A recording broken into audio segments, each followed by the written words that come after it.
గోధుమ పిండి తీసుకొని దాంట్లో సరిపడా సాల్ట్ వేసుకొని అలాగే బొంబాయి రవ్వ కూడా వేసుకొని ముందుగా ఆ మిశ్రమాన్ని మొత్తాన్ని కలుపుకోవాలి.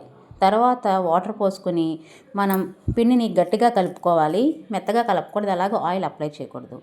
ఇలా గట్టిగా చేసుకుంటే మనకి పూరి అనేది మెత్తగా వస్తాయి. మనకి కావాల్సిన సైజులో బాల్స్ తీసుకొని వాటిని చపాతీ కర్రతో నార్మల్గా మనం పూరి చేసుకున్నట్టు చేసుకుంటాం. కాకపోతే ఏంటంటే మనం చేసేటప్పుడు పూరీని మెత్తగా ప్రెస్ చేయాలి. గట్టిగా ప్రెస్ చేస్తే సరిగ్గా రావు, పొంగవు. మెత్తగా చేసుకుని మొత్తం అన్నీ ఉన్న పూరీలని ఇలా సిద్ధం చేసుకుని ఆయిల్ పెట్టుకుని బాగా ఆయిల్ హీట్ అయిన తర్వాత పూరీని వేసుకొని పూరీ డీప్ ఫ్రై అవుతున్నప్పుడు మనం పూరీ పైన పైన ఇలా అద్దుతూ ఉంటే మనకి పూరీ అనేది మంచిగా పొంగుతుంది. అలా రెండు వైపులా కూడా మనం పూరీని ఆయిల్లో డీప్ ఫ్రై చేసుకుని పెట్టుకుంటాం.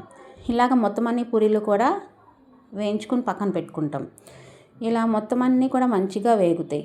ఇదిగోండి మొత్తం అన్నీ మన రెడీ అయినాయి కదా. చూడండి ఎంత బాగా అంటే పూరీ పొంగి నూనె లాక్కుండా ఎంత మెత్తగా వచ్చినాయో. చూసారు కదా ఎంత బాగా వచ్చినాయో. ఇప్పుడు నార్మల్గా అందరూ కూడా పూరీ కర్రీతో తింటారు. కానీ కొబ్బరి పచ్చడితో కనుక పూరీ తింటే చాలా అంటే చాలా టేస్టీగా ఉంటుంది. కొబ్బరి పచ్చడితో కూడా మీరు ఒకసారి ట్రై చేసి చూడండి, చాలా బాగుంటుంది.